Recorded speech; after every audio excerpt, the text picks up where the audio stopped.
Something came up today, and I knew I had to film this and share this because I know I'm not the only person who might be going through the after eating disorder struggle.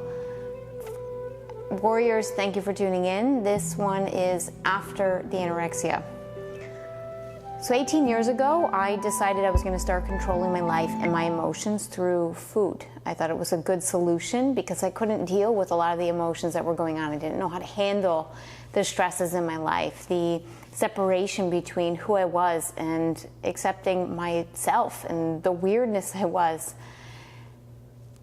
While I've done a lot of personal growth, therapy, I'm not choosing to starve myself, but to love myself. I'm no longer acting on bulimia, on alcoholism, all of the other addictions that I've faced and struggled in my past. I'm here today to share with you that the addictions, even though you overcome them, there is still life after.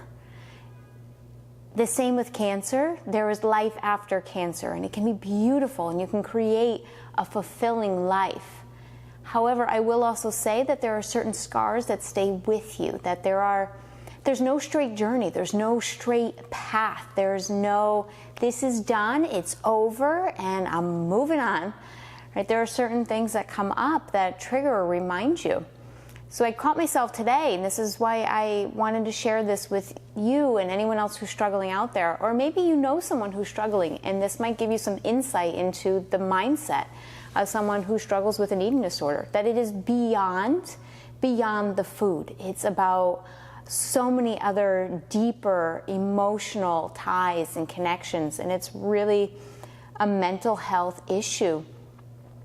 Today, I realized that I weighed myself, and I hadn't done that in a long time. I've been going to the gym and working out and lifting weights more than I have in the past, which increases the muscle in me. If I'm not working out, I tend to be very flaca and very thin. However, when I'm working out and I'm building muscle and I feel strong, I won't say I don't bulk up, but I tone muscle mass. That makes sense, right? Something to remember, when you build muscle, it weighs more than fat. So another reason that numbers, right, a scale, your weight, BMI, it's all BS. When I weighed myself, my weight went up. And I knew this was going to happen because I've been doing more weights, as I said, and building more muscle. I can see the tone in my body, and I look and feel strong. That's a beautiful feeling. But immediately when I saw the number, I started to question myself. That moment right there, I caught myself thinking, am I living my truth? How and why is this affecting me now, after so many years? It's a number, but yet it still hit me. Ironically or not, ironic or no, today I also started cleansing and purging some of the Instagram followers. There was all a bunch of fake, and if you haven't done this before to your account, I encourage you to as well. It's a good way to clean out the crap that's on your Instagram. I lost almost 400 followers, but it was all junk anyway, so I'd rather let that go. I'm not attached to the number count. But also deep down, I was. And it hit me that there's a number and trying to achieve higher. So once again, I started attaching to a number in social media. And I think anyone who is an influencer, at some point, you hit that where you start to seek that higher number, seek that higher engagement or comments, whatever it might be. Going back to my other story, as I said, it's ironic or no, but I was cleansing out my social media. And at the same time, I was also fixated on this number that was on a scale. So for me, it was a big red flag that something's not okay. When I start focusing on numbers rather than the feeling, that's a reminder to me of where I've been, where I am now, and how I can enact those same tools to get back to that healthier mindset.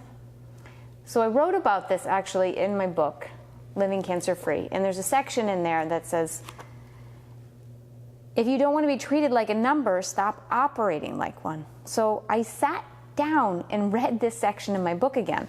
And it immediately brought me back to feeling, being present, intuition, and inner strength.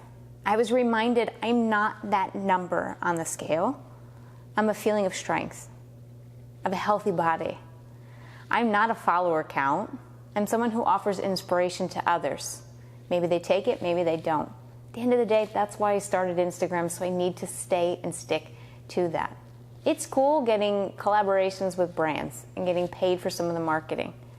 But what's even cooler is getting messages from you and saying, this helped me, thank you so much for doing this. In the end, that's a better paycheck for me than a check that I get in the mail from a company. No offense to brands. I am not a paycheck. I am not a weight. I am not a follower count. I'm not a zip code, and I am not a car model.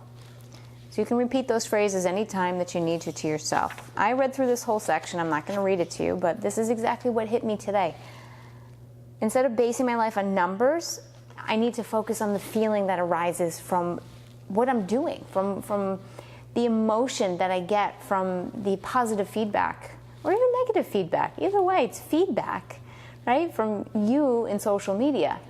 The strong inner warrior feeling of when I'm working out, that's what matters. The feeling of being home, no matter what my zip code is in the world, knowing that home is a feeling from within, not where I pay my taxes.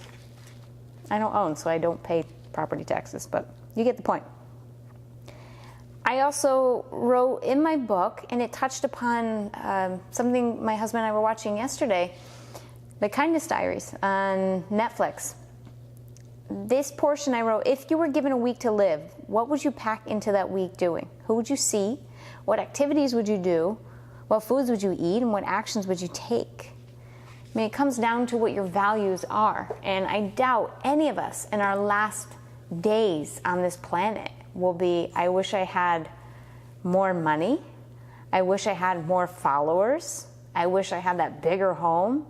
And why didn't I buy that more expensive car? I really, really doubt that. Now, in the Kindness Diaries that Javi and I were watching last night, there was an elderly lady who one of her last wishes was to see the ocean. And both Javi and I, that touched us in a very strong way as ocean lovers, right? And as people who are more about experiences over things, that really touched and hit us. What is important? What are our values? What are we striving and achieving? So all of that came together. And after the reflection of weighing myself, seeing the number, seeing a follower count, that going down, what these numbers were signifying for me, and how little that they actually meant. In the end, they don't mean anything. In the end, it's here. It's here. It's here. What comes out of me that means the most. So if you're in those moments and struggling with either food, addiction, social media, any kind, these are all different kinds of addictions.